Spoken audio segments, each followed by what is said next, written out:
نستعينه ونستغفره ونؤمن به ونتوكل عليه ونعوذ بالله من شرور أنفسنا وسيئات أعمالنا من يهده الله فلا مضل له ومن يضلله فلا هادي له أشهد أن لا إله إلا الله وحده لا شريك له وأشهد أن محمدا عبده ورسوله يا أيها الناس اتقوا ربكم الذي خلقكم من نفس واحدة وخلق منها زوجها وبث منهما رجالا كثيرا ونساء واتقوا الله الذي تساءلون به والأرحام إن الله كان عليكم رقيبا يا أيها الذين آمنوا اتقوا الله حق تقاته ولا تموتن إلا وأنتم مسلمون يا أيها الذين آمنوا اتقوا الله وقولوا قولا سديدا يصلح لكم أعمالكم ويغفر لكم ذنوبكم ومن يطع الله ورسوله فقد فاز فوزا عظيما ما بعد فإن أصدق الحديث كتاب الله وخير الهدي هدي محمد صلى الله عليه وسلم وشر الأمور محدثاتها فإن كل محدثة بدعة وكل بدعة ضلالة وكل ضلالة في النار. அளவற்ற அருளாளனும் நிகரற்ற பேரன்புடையோடுமாகிய எல்லாம் அல்ல அல்லாஹ் சுப்ஹானஹு தஆலாவை புகழ்ந்து அவன் உத்தம தூதர் நபிகள் நாயகம் ஸல்லல்லாஹு அலைஹி வஸல்லம் அவர்கள் மீது ஸலவாத்து கூறி அந்த உத்தம நபி அவர்கள் கொண்டு வந்து அறிமுகப்படுத்திவிட்டு சென்ற புனிதமான தீனுல் இஸ்லாம் இந்த உலகத்திலே உயர்வுவதற்காக வேண்டி தங்களுடைய உடல் பொருள் ஆவிகள் அனைத்தையும் அர்ப்பணித்து வாழ்ந்த உத்தம சஹாபாக்கள் தாபிஈன்கள் தாபிஈன்கள் இன்னும் இந்த சத்திய சன்மார்க்கத்தை நபிகள் நாயகம் ஸல்லல்லாஹு அலைஹி வஸல்லம் அவர்கள் இந்த உலகத்துக்கு எவ்வாறு அறிமுகப்படுத்திவிட்டு சென்றார்களோ அதே ரூபத்தில் எந்த விதமான கூட்டலோ குறைத்தலோ வந்து விடாமல் இருப்பதற்காக வேண்டி தூய்மையான உள்ளத்தோடு பாடுபடக்கூடிய அனைத்து ஆண்கள் பெண்கள் மீதும் அல்லாஹுடைய ரஹ்மத் என்ற அருள் உண்டாவதாக என்று கூறி பிரார்த்தித்தவனாக அல்லாஹு சுப்ஹானஹு தஆலா இட்ட கட்டளையாம் யௌமுல் ஜுமாவுடைய கட்டளையை நிறைவேற்றுவதற்காக வேண்டி அவருடைய புனிதமான இந்த மஸ்ஜிதிலே வந்து நன்மையை நாடியவர்களாக அமர்ந்திருக்கக்கூடிய அல்லாஹுடைய நல்லடியார்களே,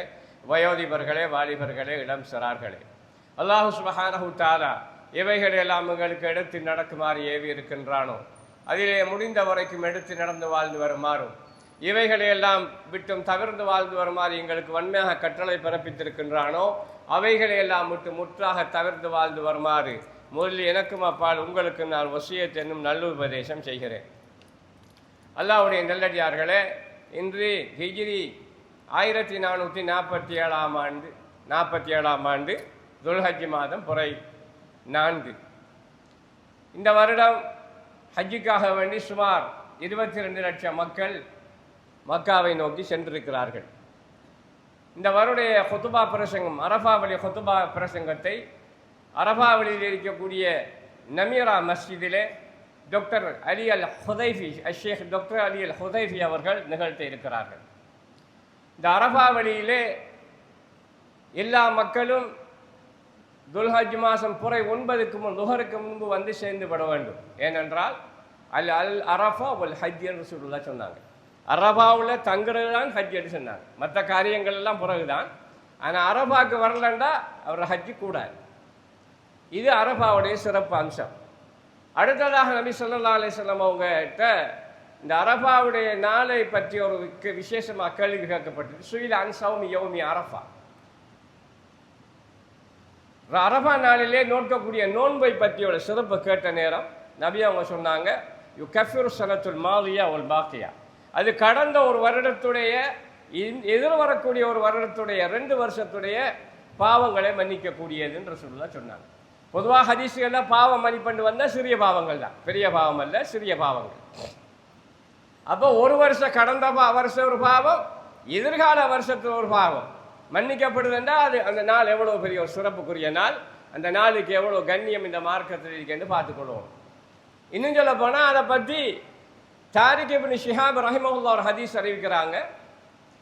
ஹஸரத் உமர் ரலியல்லாஹு அன்ஹு அவங்கள்ட்ட வந்து ரசூலுல்லாஹ் வஃபாத்துக்கு பிறகு யூதர்கள் சிலர் வராங்க, வந்து சொல்கிறாங்க, அமீர் மூமினின் முஸ்லிம்களுடைய தலைவரை, உங்களோட குர்ஆன்ல ஒரு வசனம் இருக்கிறது, அந்த வசனம் உங்களுக்கு அருளப்பட்ட மாதிரி எங்களுக்கு அருளப்பட்டு இருந்தால் நாங்கள் அந்த அருளப்பட்ட நாளை பெருநாளாக கொண்டாடி இருப்போம்னு சொன்னாங்க. அப்போ என்ன வசனம் என்று நபி ஹஸரத் உமர் ரலியல்லாஹு அன்ஹு கேட்டாங்க.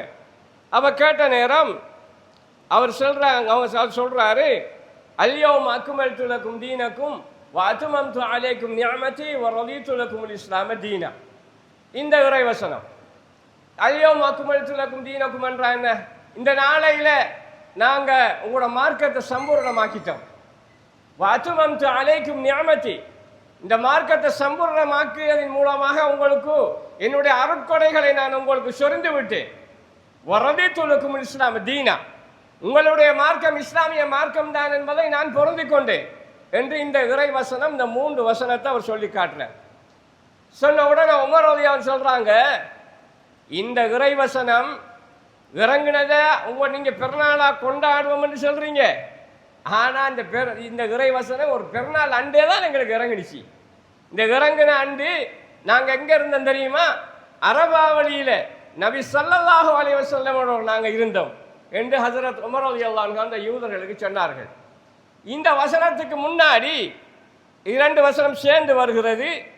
அது என்ன வசனம் என்றால், அல்யௌம யைஸல்லதீன கஃபரு மின் தீனிக்கும். நபியே, இந்த நாளையில, இந்த அரபா நாள்ல, இந்த நாள் தொட்டு காவிர்கள் உங்களோட மார்க்கத்தை அழிக்கலாம் என்றதுல நம்பிக்கை இழந்து விட்டார்கள். ஃபலா தக்ஷௌஹும், ஒரு நாளும் நீர் அவருக்கு பயப்படக்கூடாது. அவர்களுக்கு வக்ஷௌனி, என்னை தான் நீ பயப்பட வேண்டும் என்று அல்லாஹ் இந்த இறை வசனத்தை 2 வசனத்தில் சொல்றான். இந்த அரபா நாள் உலகுக்கு சொல்லக்கூடிய செய்தி என்ன என்பதுதான் இந்த ஜும்மாவுடைய தலைப்பு. என்ன செய்தி? அன்றைக்கு நபிகளார வச்சு அல்லாஹ் சொன்ன செய்தி 1447 வருஷத்துக்கு முன்னாடி இந்த மார்க்கத்தை அழிக்க முடியாது. இதுதான் உலகத்துக்கு அல்லாஹ் சொன்ன செய்தி. 1447 வருஷத்துக்கு ஒருக்கா ஒவ்வொரு வருஷமும் இந்த அரபாவளியில சுமார் 20-25 லட்சம் மக்களை அல்லாஹ் ஒன்று கூட்டி இந்த மார்க்கத்தை அழிக்கவே முடியாது. இந்த உலகத்தில் இருந்து வரக்கூடிய எல்லோரும் வந்து இந்த இடத்துல ஒன்று கூடுங்க, என்னை பற்றி சொல்லுங்கள் என்ற செய்தியை வருடா வருடம் அல்லாஹ் சொல்லிக் கொண்டிருக்கிறான். அல்யௌம யைஸல்லதீன கஃபரு மின் தீனிக்கும், இந்த மார்க்கத்தை அழிக்க இயலாது. உலக பெரிய எந்த பெரிய பெரிய வல்லரசுகள் என்ன வகையான திட்டங்களை போட்டாலும் இந்த மார்க்கத்தை அழிக்க இயலாது. அதால நீங்க அவங்களுக்கு பயப்படப்படாது. நம்மளை பார்த்து சொல்றான், காவிர்களுக்கு நீங்க பயப்படக்கூடாது, நீங்க பயப்படணும். என்னத்தான் என்ற செய்தியைத்தான் உலக நாளில் வர ஒவ்வொரு வருடமும் அரபா நாள் இந்த உலகத்துக்கு செய்தியாக சொல்லிக் கொண்டிருக்கிறது. அல்லாஹ்வுடைய நல்லடியார்களே, இந்த அரபாவளிக்கு எல்லாருக்கும் போறதுக்கு விருப்பம், எல்லாருக்கும் ஆசை. உலகத்தில் பிறந்த எல்லாருக்கும் இந்த ஒரு நாளைக்கு இந்த அரபா வெளியில போய் குந்திட்டு வந்துடலாதா, எல்லாம் தரமாட்டான ஆர்வம் இருக்கும் இன்றைக்கு எல்லாருக்கும். ஆனா இன்றைக்கு 1447 வருஷத்துக்கு முன்னாடி அந்த இடத்துக்கு யாருக்கும் போறதுக்கு விருப்பம் இல்லை, எல்லாருமே வெறுப்பாங்க. ஏன்னா அப்படிப்பட்ட மக்கள் வாழ்ந்த இடம் அது. அரபு நாடாகட்டும், சவுதி அரேபியாவாகட்டும், இந்த நாடுகள் எல்லாம் நாகரிகமற்ற, ஒழுங்கில்லாத, ஒழுக்கமில்லாத, பண்பாடு இல்லாத, மிருகத்தனமான கொலைவரிக்கு ஆளாகிற, இரத்தத்தை உறிஞ்சி குடிக்கக்கூடிய அளவுக்கு ஒரு கூட்டம் வாழ்ந்த பகுதி அது. அதனாலதான் உலக நாடுகள் எதுவுமே அரபு நாடுகளை ஆட்சி செய்ய விரும்பல. இன்றைக்கு அரபு நாடுகளை அடிமையாக்க விரும்புறதுக்கு காரணம் என்ன? அங்க இருக்கக்கூடிய பெட்ரோலிய வளம். ஒரு நாகரிகமான பிரிட்டிஷார் இலங்கையை கூட பிரிட்டிஷார் ஆட்சி செஞ்சாங்க. ஏன்? ஓரளவுக்கு நாகரிகமான மக்கள் இலங்கை மக்கள். ஆனா அரபு நாடை யாருமே விரும்பல, சவுதி அரேபியாவை. ஏன்? அவ்வளவு மோசமான ஆட்கள் வாழ்ந்த பகுதி. எந்த அளவுக்கு அந்த மக்களுடைய குணம், ஒரு வாப்பா மரணிச்சா அந்த வாப்பாவுடைய 2வது மனைவி, நாம சாட்சி என்று சொல்லுவோமே, அந்த 2வது மனைவி இந்த வாப்பாவுடைய மூத்த மகனுடைய அனந்தர சொத்து. பொண்டாட்டி காசி பணம் ஊடுவாசல் மாதிரி அந்த பொம்பளை எடுத்துக்குவான். வாப்பாட பொண்டாட்டிய குடும்ப வாழ்க்கை நடத்த எடுக்கிறத எப்படி கெட்டவனா இருந்திருப்பாங்க அந்த நேரத்தை அந்த மக்கள். 2 பேர் வருவானுங்கள், ஒரு கற்பிணி தாய் வருவாளாம். ஒருத்தன் சொல்லுவானாம் இந்த வயிற்றுக்குள்ள பொம்பளை பிள்ளை இருக்கேன், இன்னொருத்தன் சொல்லுவானாம் இந்த வயிற்றுக்குள்ள ஆம்பளை பிள்ளை இருக்கேன். 2 பேரும் மாறி மாறி சொல்லுவானுங்கள். கரசா சொல்லுவானுங்களாம், நமக்குள்ள என்னத்துக்கு சண்டை, வயிற்றை கழிச்சு பார்த்தா விஷயம் முடியுது என்று அவனுகள் அந்த விழாவில் வெற்றி அடைகிறதுக்காக வேண்டி ஒரு தாயிட வயிறை சாதாரணமாக கிழிப்பானுங்களாம். அப்படிப்பட்ட கேடுகட்ட, ஒடுக்கங்கட்ட, இரக்கம் இல்லாத ஒரு கூட்டம் வாழ்ந்த பகுதி அது. இந்த பகுதியில் எல்லாத்தையும் நினைச்சு சொல்ல போன நேரம் காணாது. கண்டதெல்லாம் கடவுள், கல் மண் கல் குதிரை எல்லாம் கடவுள். இப்படி கடவுள் கொள்கையை கொண்ட ஒரு சமூகம். இந்த சமூகத்தை தான் நபிகளார் ஸல்லல்லாஹு அலைஹி வஸல்லம் அவர்கள்ட்ட அல்லாஹ் ஒப்படைச்சி இந்த மார்க்கத்தை கொடுக்குறான். எல்லாரையும் ஒன்று கூட்டி மக்களுக்கு மத்தியில் நபி ஸல்லல்லாஹு அலைஹி வஸல்லம் அவர்கள் அல்லாஹ் மட்டும் ரப்பா எடுத்துக்கொள்ளுங்க, இந்த கல் மண் கதிரை குதிரையெல்லாம் வேணாம், ஒழுக்கமுள்ள பண்பாடுள்ள சமூகமாக மாறுங்க, என்ன மட்டும் நீங்க நபியாக ஏற்றுக்கொள்ளுங்க என்று நபி ஸல்லல்லாஹு அலைஹி வஸல்லம் சொன்ன நேரம் அவர்களெல்லாம் நபியை எந்த அளவுக்கு எள்ளி நகையாடினார்கள் உங்களுக்கு தெரியும். ஆனா நபியுடைய பிரச்சாரத்துக்கு நபி அவங்க வச்ச ஆதாரம் என்ன தெரியுமா? லக்கத் லபிஸ்து ஃபீக்கும் அம்ரன் மின் கப்லிஹி அஃபலா தாகிலூன். உங்களுக்கு மத்தியில நான் பல ஆண்டுகள் வாழ்ந்திருக்கிறேன், 40 வருஷம் வாழ்ந்திருக்கிறேன். அஃபலா தாகிலூன், நீங்க கொஞ்சம் கூட சிந்திக்க கூடாதா என்று அல்லாஹ் கேட்டான். ஏன் தாவா செய்ய இன்றைக்கு நாம் தௌஹீது சொன்னாலும் உங்களுக்கு தெரியாத மௌலவி, நீங்க அப்படி தெரிஞ்சால் தானே, நீங்க இப்படி தெரிஞ்சால் தானே, இப்ப சொல்லலாமான்னு கேட்பானுவன். யாருக்கும் எந்த ஒழுக்கம் கட்ட தன்மை இல்லை, தாவா செய்ய இயலாது, நம்மளோட பழைய வாழ்க்கையை தூக்கி போடுவான். ஆனா நபி ஸல்லல்லாஹு அலைஹி வஸல்லம் அவங்க எந்த வாழ்க்கையை பாருங்க. 40 வருஷம் உங்களுக்கு மத்தியில் வாழ்ந்திருக்கிறேன், நான் ஏதாவது பொய் சொல்லியிருக்கிறேனா, களவெடுத்திருக்கிறேனா, நம்பிக்கைக்கு மோசடி செஞ்சிருக்கிறேனா, எந்த பொம்பளையாவது தட்டி பார்த்திருக்கிறேனா, கையை பிடிச்சி இழுத்திருக்கிறேனா என்று எல்லாருக்கும் அர்த்தம். நான் உங்களுக்கு மத்தியில் பல ஆண்டு வாழ்ந்துக்கு நீ சிந்திக்க கூடாதா என்று நபி ஸல்லல்லாஹு அலைஹி வஸல்லம் கேட்டாங்க. எந்த அளவு கண்டா குடும்பத்தாரெல்லாம் கூட்டி கொண்டு வந்து மலைக்கு மேல வச்சு, இந்த மலைக்கு பின்னால ஒரு படை வருகிறது, உங்களை அழிக்க வருகிறது என்று நான் சொன்னால் நீங்கள் நம்புவீங்களான்னு கேட்டாங்க ரசூலுல்லாஹ். ஆம், நாங்கள் நம்புவோம். ஏன் நம்புவீங்க? நீர் தான் இதுவரைக்கும் எங்களுக்கு மத்தியிலே பொய்யே பேசியது கிடையாது. மா ஜர்ரபுனா இல்லா அலைஹி ஸிதுகா, நீ உண்மையை தவிர வேற ஒன்று பேசின கிடையாது என்று சொன்னாங்க மக்கள். அல் அமீன் அஸ்ஸாதிக் என்றெல்லாம் பட்டம் கொடுத்தாங்க. ஆனா அல்லாஹ் மட்டும் ரப்பா ஏற்றுக்கொள்ளுங்க சொன்ன உடனே அள்ளி நாசமா போக, என்ன சப்பல்ல கலிஹாலா ஜமாஅத்தனா, நீ நாசமா போக, இதுக்கு தான் நாங்களை கூப்பிட்டாங்க எல்லாரும் மண்ணள்ளி வாஞ்சான் அபூஜஹில். அப்ப நபி அவங்க ஆரம்ப கட்ட முயற்சியிலேயே எவ்வளவு மன உடைவான வேலைகளை எதிர்ப்புகளை சந்திச்சிருக்காங்கன்னு உங்களுக்கு நல்லா தெரியும். அல்லாஹ்வுடைய நல்லடியார்களே, எந்த அளவுக்கு அவங்க துன்புறுத்தப்பட்டாங்கன்றத குர்ஆன் அழகா சொல்லுகிறது. இந்த ஒரு வசனம் போதும். வஇது யம்குரு பிக்கல்லதீன கஃபரு லியுஸ்பிதூக அவ் யக்துலூக அவ் யுக்ரிஜூக் வயம்குருன வயம்குருல்லாஹ் வல்லாஹு கைருல் மாக்கிரீன். நபியே, உம்மை சிறைப்படுத்தவோ அல்லது உம்மை கொலை செய்யவோ அல்லது உம்மை ஊரை விட்டு அடித்து விரட்டவோ அவர்கள் சூழ்ச்சி செய்து கொண்டிருந்ததை நீங்கள் நினைத்து பாருங்கள் என்றான் அல்லாஹ். வயம்குருன வயம்குருல்லாஹ், அவர்களும் சூழ்ச்சி செய்தார்கள், அல்லாஹ்வும் சூழ்ச்சி செய்தான். வல்லாஹு கைருல் மாக்கிரீன், சூழ்ச்சி செய்யறதுல அல்லாஹ் மிகப்பெரியவன் என்று அல்லாஹ் தஆலா குர்ஆனில் சொல்லி காட்டுறான். இந்த ஒரு வசனம் போதும் நபி அவங்க என்னென்ன பிரச்சனையெல்லாம் சந்திச்சிருப்பாங்கன்னு புரிஞ்சு கொள்றதுக்கு. அல்லாஹ்வுடைய நல்லடியார்களே, இப்படித்தான் நபி போராடி போராடி பார்த்து போட்டு இவர்கள் சரி வர மாட்டாங்க, இந்த ஊர் மக்கா தாவத்துக்கு சாத்தியம் இல்லை.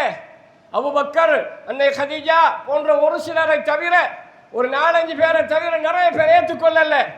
அப்பதான் நபி அவங்க சிந்திக்கிறாங்க, நாம மக்காவில் ஹஜ்ஜுடைய காலத்தில் பிரச்சாரத்தை பண்ணுவோம், இந்த ஊர்ல இருந்து வெளியூருக்கு தாவாக்கு போவோம், இந்த மார்க்கத்தை வெளியூர்ல இருந்து கட்டி எழுப்போம்னு நினைக்கிறாங்க. அதுக்காக வேண்டி 10 வருஷம் போராடி போராடி பார்த்து போட்டு 10வது வருஷம் ஹஜ்ஜுக்கு வரக்கூடிய மக்கள், அந்நேரம் ஹஜ்ஜி நடந்துச்சு தான். என்ன ஹஜ்ஜி? அந்நேரம் உலகத்திலிருந்து எல்லாரும் வருவாங்க, அங்க வந்து நிறுவனமாக காபத்துல்லா வலம் வருவாங்க, விசில் அடிப்பாங்க, கைதட்டுவாங்க. இதுதான் அவங்களோட ஹஜ்ஜுடைய வணக்கம். காபத்துல்லான்றது ஒரு வியாபார ஸ்தலம், ஒரு திருவிழா மாதிரி கூடக்கூடிய இடம். இந்த திருவிழாவுக்கு எல்லா ஊர்களையும் இருந்து வருவாங்க ஆட்கள், எல்லாரும் வியாபாரி மாதிரி வருவாங்க. இந்த சந்தர்ப்பத்தை பயன்படுத்தி நபி ஸல்லல்லாஹு அலைஹி வஸல்லம் அவங்க மதீனத்து அன்சார்கள்ட்ட பேசுறாங்க, அவங்களோட தாவாவை செய்கிறாங்க. செஞ்ச நேரம் நல்லா தான் இருக்கு, நல்ல விஷயங்கள் தான் சொல்றாரு முகமதுன்னு சொல்லி போட்டு போயிடுறாங்க, ஏற்றுக்கொள்ளலை. அடுத்த வருஷம் நுபுவத்துடைய 11வது வருஷம் நபி ஸல்லல்லாஹு அலைஹி வஸல்லம் அவங்கள்ட்ட வந்து ரசூலுல்லாஹ் திருப்பி சந்திக்கிறாங்க. சஹாபாக்கள் கொஞ்சம் பேரை, மதீனத்து அன்சார்களை. இதில் முஆத் இப்னு ஹாரிஸ், ஸக்வான் இப்னு கைஸ், உபாதத் இப்னு சாமித், யஸீத் இப்னு ஹாதபா, அப்பாஸ் இப்னு உபாதா, அபூ ஹைத்தம் இப்னு தைஹான் என்று சொல்லக்கூடிய அவுஸ் கூட்டத்தைச் சேர்ந்த 6 பேரும் ரசூலுல்லாஹ் கிட்ட இஸ்லாத்தை ஏற்றுக்கொள்றாங்க. அவங்களோட கூட வந்த ஹஸ்ரஜை சேர்ந்த 5 பேரை அறிமுகப்படுத்துறாங்க. மொத்தம் 11 பேர் அல்லாஹ்வுடைய தூதர்கிட்ட இஸ்லாத்தை ஏற்றுக்கொள்றாங்க. இவங்க இந்த 11 பேர் தான் ஆரம்ப அடிப்படை, மறந்துடக்கூடாது. இன்னைக்கு எல்லாருடைய நன்மைகள் இருந்து இந்த 11 பேருக்கு போய் சேருகிறது நன்மைகள். அந்த இடத்துல நபி அவங்கள்ட்ட ஒரு ஒப்பந்தம் வாங்குறாங்க, பையாத். அந்த ஒப்பந்தம் என்ன தெரியுமா? அல்லாஹ்வை தவிர வர அல்லாஹ் மட்டும்தான் வணங்கணும், அல்லாஹ்வுக்கு யாரும் இணையாக்க கூடாது, நீங்க களவெடுக்க கூடாது, நீங்க விபச்சாரம் பண்ணக்கூடாது, அதே போல உங்களோட பிள்ளைகளை நீங்க கொல்லக்கூடாது, நீங்க அறிந்து கொண்ட தீமைகளை செய்யக்கூடாது, கற்புள்ள எந்த ஆணுடைய பெண்ணின் மீது அவதூறு சொல்லக்கூடாது, நன்மை தரக்கூடிய என்னுடைய எல்லா கட்டளைகளுக்கும் நீங்கள் மாறு செய்யக்கூடாது, எல்லா நிலைகளிலுமே எனக்கு நீங்கள் உறுதியாக இருக்க வேண்டும், எனக்கு கையில ஒப்பந்தம் செய்து தாருங்கள் என்று நபி அவர்கள் முதலாவதாக இந்த ஒப்பந்தத்தை எடுத்தாங்க. இதில் தொழுகையில் நோம்பலாம் கிடையாது, அல்லாஹ் மட்டும்தான் ரப்போ ஏற்றுக்கொள்ளணும், அவனுக்கு இடம் வைக்கக்கூடாது. மற்ற வாழ்வியல் விஷயங்கள் ரசூலுல்லாஹ் உத்தரவாதம் எடுக்கிறாங்க. புகாரில் வரக்கூடிய ஆதாரமான செய்தி. இந்த ஒப்பந்தம் முடிஞ்சதுக்கு பிறகு முஸ்அப் இப்னு உமைர் என்ற ஒரு சஹாபி இருக்கிறாங்க, ரசூலுல்லாஹ்வோட மக்காவில் இருந்தவர். இப்போ யார் தெரியுமா சகோதரர்களே? உமைர் என்று சொல்லக்கூடிய மக்காவுக்கு ஆகப்பெரிய பணக்காரன மகன் இந்த உமைர், முஸ்அப் என்றவர். அந்த வாப்பா என்ன செய்வார்ன்றா, அவரை வியாபாரம் கூடி எங்கெங்கெல்லாம் போகுதோ அங்கெங்கெல்லாம் என்னென்ன சிறப்பான பொருள் இருக்குதோ, உடுப்பு இருக்கா, சாப்பாடு இருக்கா, அத்தர் இருக்கா, எதென்றாலும் மிகச்சிறந்ததை கொண்டு வா என்று சொல்லி தந்த பிள்ளைக்கு அனுபவித்து பார்த்த உமைருடைய மகன் முஸ்அப் ரலியல்லாஹு அன்ஹு அவங்கள நபி ஸல்லல்லாஹு அலைஹி வஸல்லம் அவங்க இஸ்லாத்துக்கு வந்துட்டாரு. இப்படி அனுபவிச்ச முஸ்அப் இப்னு உமைர் இஸ்லாத்தை ஏற்றுக்கொண்டதுக்காக வாப்பா விட்டு திறத்து விட்டார், ஓடுற வழியால் வழியை போயாச்சு. ரசூலுல்லாஹ்வுடைய அஸ்ஹாபு சுஃபாவுல அவர் ஒரு நாள் யார் இருந்தாரு, அவரை நிலைமை எப்படி தெரியுமா? மரணிக்கிற நேரம் உலகத்தில் மிகச்சிறந்த ஆடை உடுத்த முஸ்அப் ஒரு உஹதில் கொல்லப்படுறார். அவரை ஜனாசா கொண்டு வரப்படுகிறது. அந்த ஜனாசாவை உடுப்படுத்த கஃனிட்டா கஃன் நீட்டு காணாது, தலையை மூடுனா கால் தருகிறது, காலை மூடுனா தலை தருகிறது. அல்லாஹ்வுடைய தூதர் இப்படி இருக்கு நிலைமை, முகத்தை மூடி காலுக்கு இத்தகீர் என்ற புல்ல போட்டு அடக்குங்கன்னு சொன்னாங்க ரசூலுல்லாஹ். அவர் அடக்கப்படுறாரு. இப்படிப்பட்ட மிகச்சிறந்த ஒரு ஆடையான இந்த மனிதர் இந்த மார்க்கத்தை ஏற்றுக்கொண்டதுக்காக கஃன் கூட போதாத நிலை அடக்கப்பட்ட இந்த மனிதரைத்தான் நபி ஸல்லல்லாஹு அலைஹி வஸல்லம் அவங்க அந்த மதீனத்து அன்சார்கள் அல்லாஹ்வுடைய தூதர் எங்கட ஊருக்கு தாவாக்கு ஆள்தாங்கன்னு கேட்ட நேரம் இவர் அனுப்பி வச்சாங்க. அங்க அஸ்ஸத் இப்னு ஸுராரா என்ற ஒரு நபித்தோழருடைய வீட்டிலே மதீனாவிலே அவர் தங்கினார். அவரோட பிரச்சாரம் ஒரு வருஷகால பிரச்சாரம், அங்கிருந்து பண்ணின தாவத்.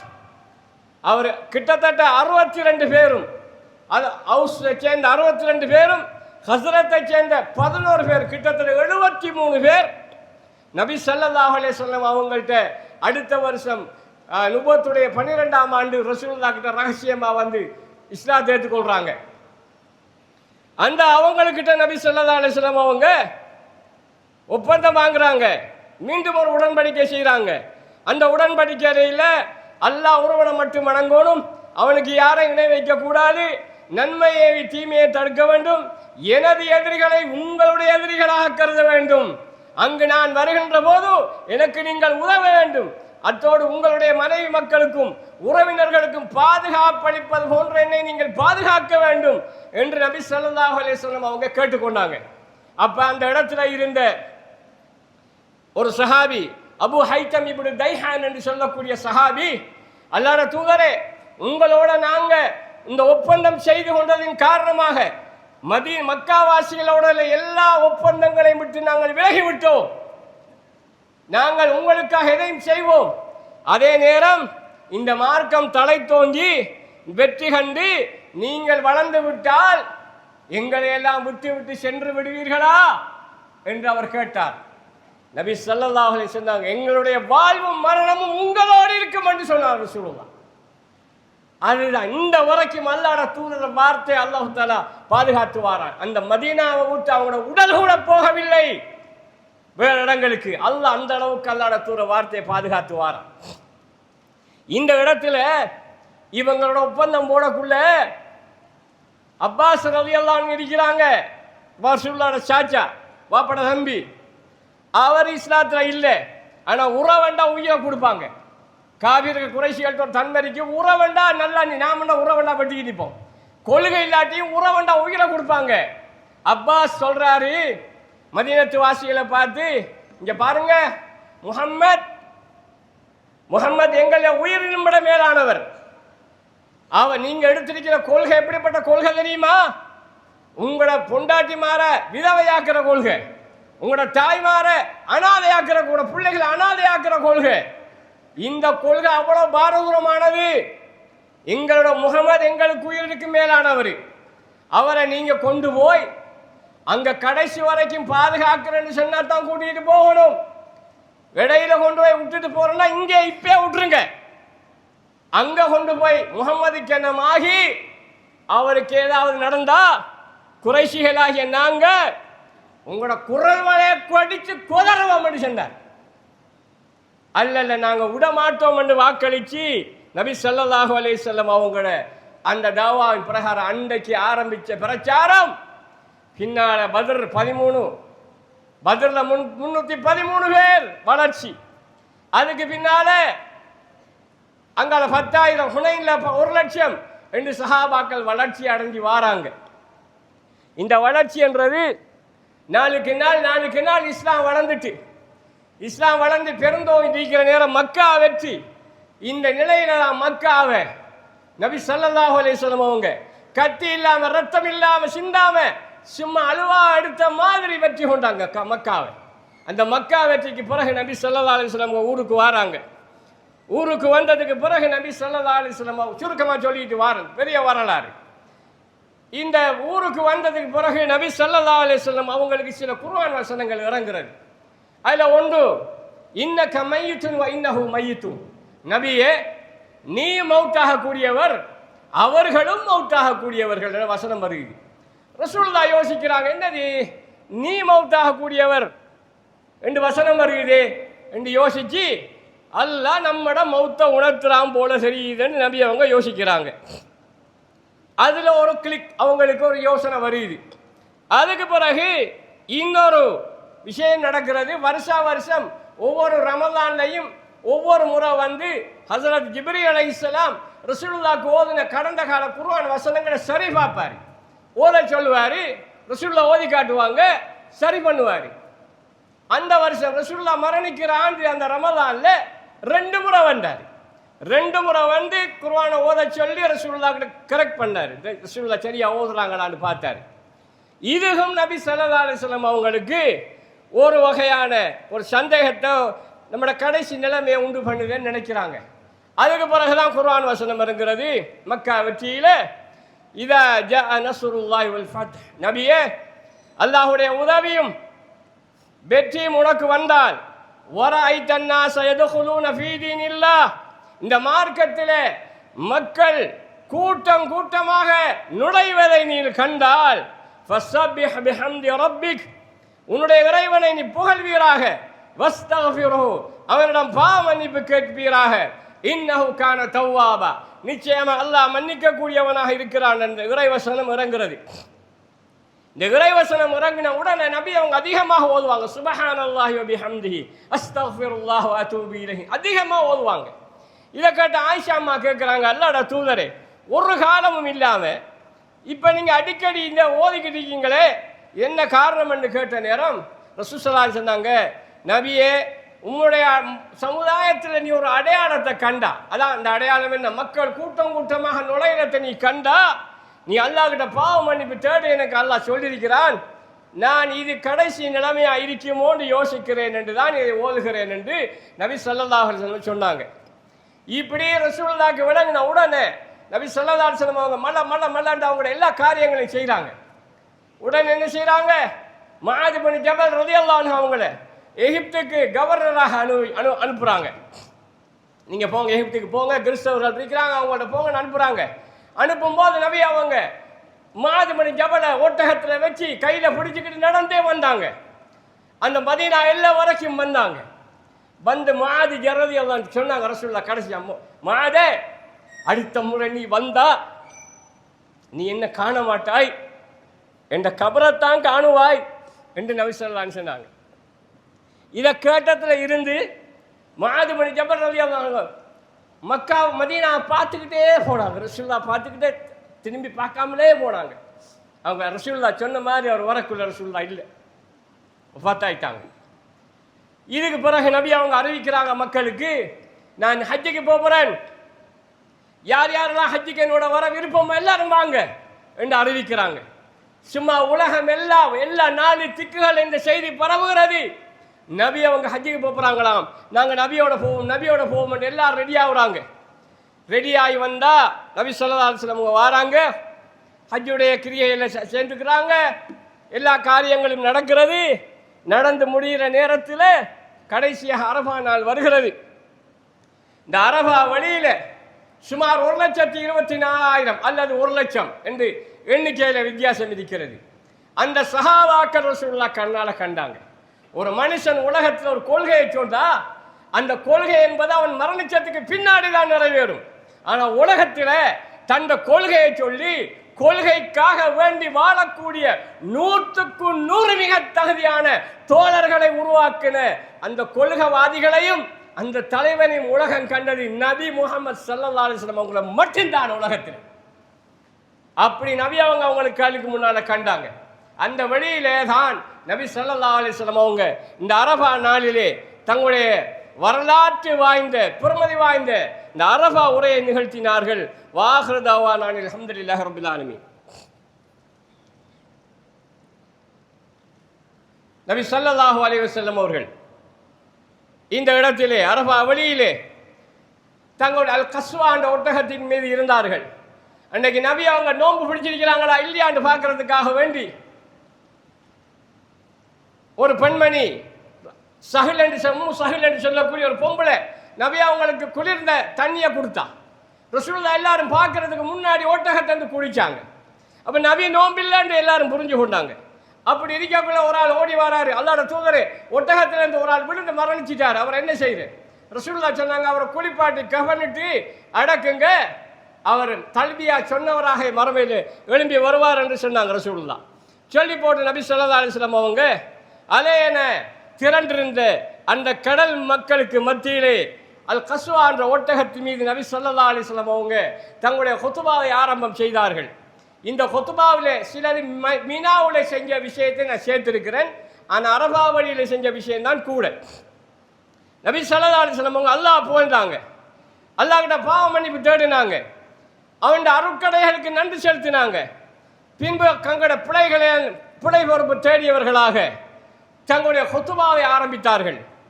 மக்களே, நான் கூறுவதை கவனமாக கேட்டுக்கொள்ளுங்கள். இதற்கு பின்னால் இந்த இடத்திலே இனிமேல் உங்களை எப்போதும் நான் சந்திப்பேன் என்ற நம்பிக்கை எனக்கு இல்லை. இன்றைய தினமும் இந்த மாதமும் இந்த இடத்தையும் எவ்வாறு நீங்கள் புனிதமாக கருதுகிறீர்களோ அதேபோல் உங்கள் இறைவனை நீங்கள் சந்திக்கும் வரையிலும் உங்களுக்குள் ஒருவருடைய உயிரும் உடமையும் மானமும் மற்றவர்களுக்கு புனிதமானவையாகும். விரைவிலே உங்கள் இறைவனை நீங்கள் சந்திக்க இருக்கிறீர்கள். மக்களே, தங்களிடம் அடைக்கல பொருளை வைத்திருப்பவர்கள் உரியவர்களிடம் அதை திருப்பி கொடுத்து விடுவீர்களாக. தவறிழைக்கும் ஒருவன் தானே அதற்கு பொறுப்பாளியாவான். மகனுடைய தவறுக்காக தகப்பனோ, தகப்பனுடைய தவறுக்காக மகனோ விசாரிக்கப்பட மாட்டான். மக்களே, நான் சொல்வதை கவனமாக கேட்டுக்கொள்ளுங்கள். ஒரு முஸ்லிம் அடுத்த முஸ்லிமுடைய உடன் பிறந்தவன் என்பதையும் முஸ்லிம்கள் அனைவரும் ஒரே பிறப்பை சேர்ந்தவர்கள் என்பதையும் நீங்கள் மறந்துவிட வேண்டாம். தன்னுடைய சகோதரன் அனுமதிக்காத எதுவும் ஒரு முஸ்லிமுக்கு உரிமையாகாது. எனவே நீங்கள் உங்களை அநியாயத்துக்கு உள்ளாக ஆக்கிக் கொள்ளாதீர்கள். மக்களே, அறியாமை காலத்தில் இருக்கக்கூடிய எல்லா செயல்களையும் என்னுடைய 2 கால்களின் கீழே வைத்து இன்றோடு நான் மிதித்து விடுகிறேன். இருண்ட காலத்தின் கொலைகளுக்கான எல்லா இரத்த பலிகளையும் இன்று நான் விலக்கிவிட்டேன். எல்லாவற்றுக்கும் முதலாக சாதுடைய கூட்டத்தாரிடம் வளர்ந்து கொண்டிருந்த போது ஹுசைல் என்பவரால் கொல்லப்பட்ட என் குடும்பத்தைச் சேர்ந்த ரபியா இப்னு ஹாரிஸுடைய கொலைக்கான இரத்த பழியை இன்று நான் மன்னித்து விட்டேன். அறியாமை காலத்தில் கொடுக்கப்பட வேண்டிய வட்டி அனைத்தும் இன்று மண்ணிலே புதைக்கப்பட்டு விட்டது. அதற்கு ஆரம்பமாக என் குடும்பத்தைச் சேர்ந்த அப்பாஸ் இப்னு அப்துல் முத்தலிபுக்கு சேர வேண்டிய வட்டி அனைத்தையும் ரத்து செய்யப்பட்டு விட்டது. எவருக்கும் அநியாயம் செய்யப்பட மாட்டாது. கடன் கொடுத்தவர்கள் முதலை திருப்பி பெற்றுக் கொள்ளலாம். அதிலே நீங்கள் அநியாயம் செய்யப்பட மாட்டீர்கள். மக்களே, உங்களின் மனைவிகளை பற்றி அல்லாஹ்விடம் அஞ்சிக் கொள்ளுங்கள். அவர்கள் அல்லாஹ்வுடைய அமானிதங்கள் ஆவார்கள். அவர்களை நீங்கள் உங்களின் மனைவியர்களாக ஏற்றிருக்கிறீர்கள். அல்லாஹ்வின் அனுமதியோடு அவர்களின் உடல்களை உங்களுக்கு நீங்கள் ஆகமாக்கிக் கொண்டிருக்கிறீர்கள். அவர்களுக்கு உங்களுக்குள்ள உரிமை நீங்கள் வெறுக்கும் எவரையும் உங்களுடைய படுக்கையிலே வந்து விடாமல் பாதுகாத்துக் கொள்வதாகும். அதிலே அவர்கள் தவறினால் கடுமையான முறையில் அல்லாமல் அவர்களை நீங்கள் லேசாக அடிக்க உரிமை உண்டு. உங்கள் மீது அவர்களுக்கான கடமை நீங்கள் அவர்களுக்கு நல்ல விதமாக உண்ண கொடுப்பதும் நல்ல விதமாக உடுத்த கொடுப்பதுமாகும். மக்களே, உங்களின் அடிமைகளை நன்கு கவனியுங்கள். நீங்கள் உண்ணும் உணவை அவர்களுக்கு உண்ண கொடுங்கள். நீங்கள் உடுத்துவது போன்ற ஆடை அவர்களுக்கு உடுத்த கொடுங்கள். அவர்களுடைய குற்றங்களை தாராளமாக மன்னியுங்கள். அவர்களை தண்டிக்காது விட்டு விடுங்கள். வெகு விரைவில் உங்கள் இறைவனை நீங்கள் சந்திக்கும் போது உங்கள் செயல்கள் பற்றி நீங்கள் வினவப்படுவீர்கள். ஜாக்கிரதை, எனக்கு பின்னர் நீங்கள் வழி தவறி விடாதீர்கள். நீங்களே ஒருவருடைய கழுத்தை இன்னொருவர் அறுத்துக் கொள்ளாதீர்கள். மக்களே, தஜ்ஜாலை பற்றி தங்களுடைய சமுதாயத்தவர்களுக்கு எச்சரிக்காத எந்த நபியையும் அல்லாஹ் அனுப்பி வைக்கவில்லை.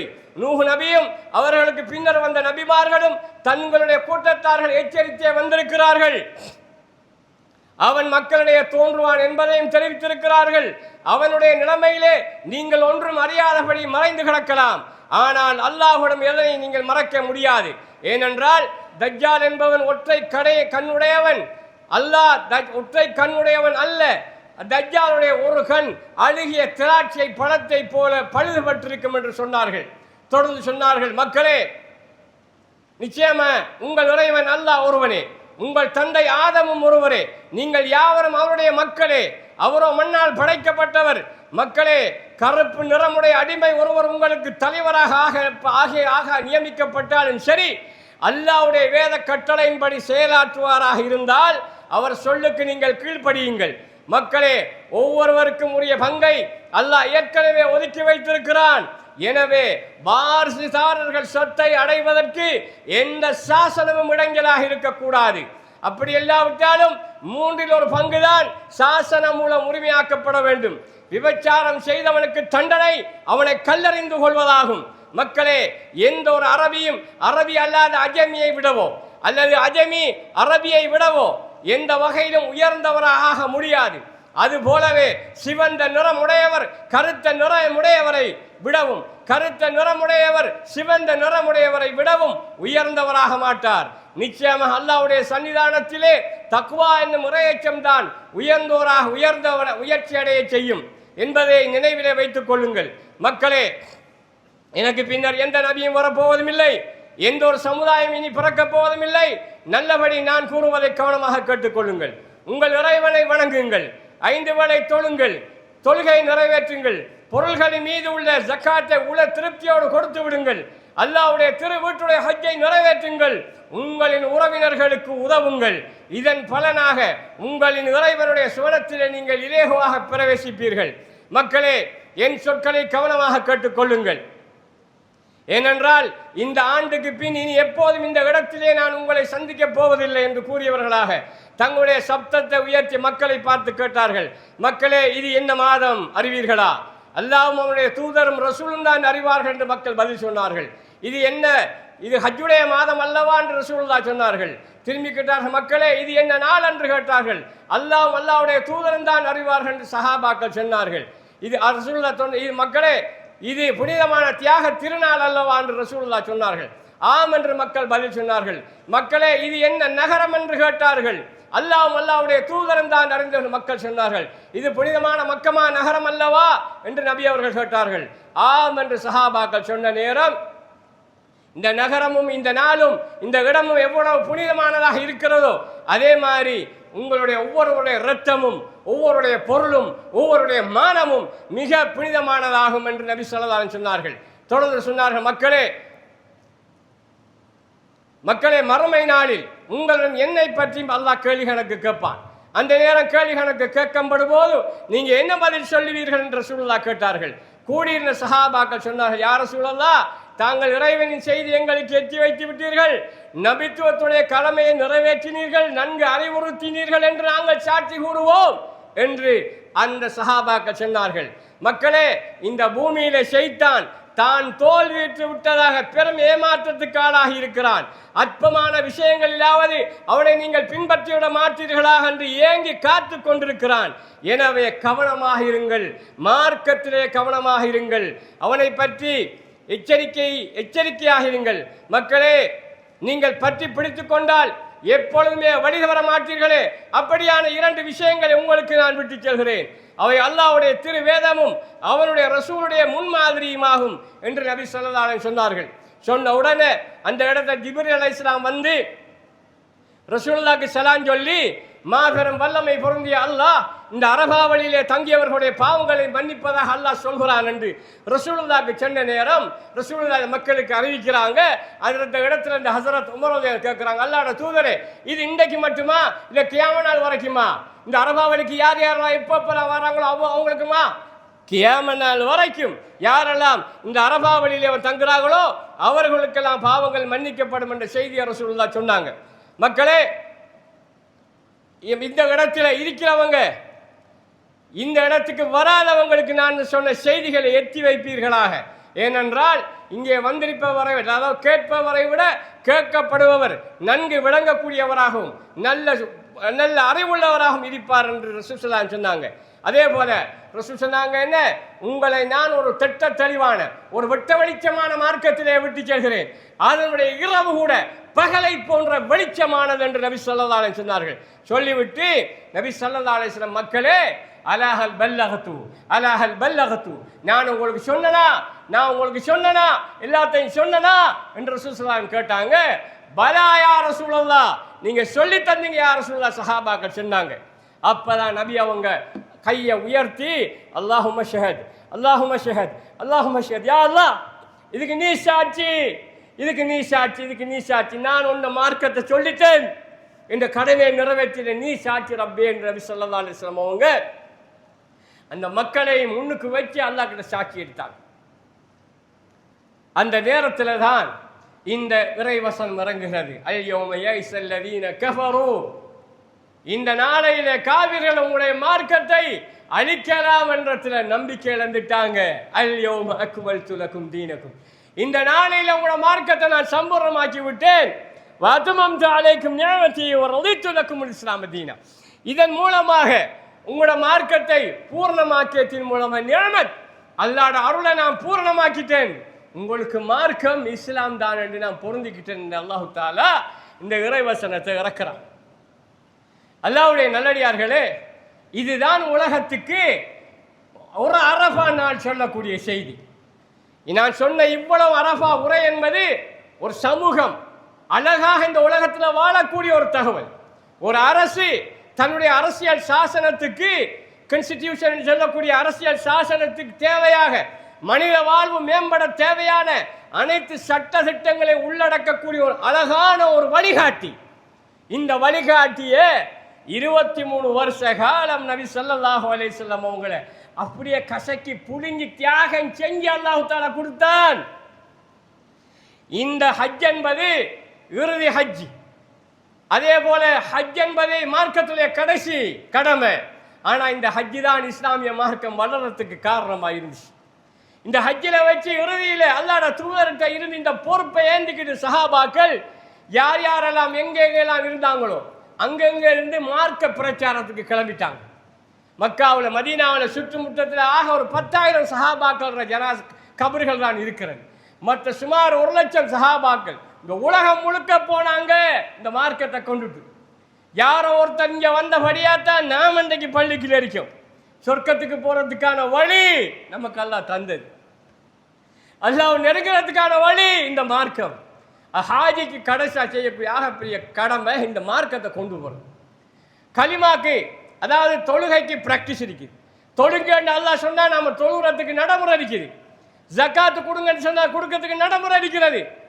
அதே போல நோன்பு விடுங்கன்னா நோன்பு பிடிக்கிறதுக்கு நடைமுறை இருக்கிறது. ஹஜ்ஜி செய்யுங்கன்னு சொன்னா ஹஜ்ஜி செய்யறதுக்கு நடைமுறை இருக்கிறது.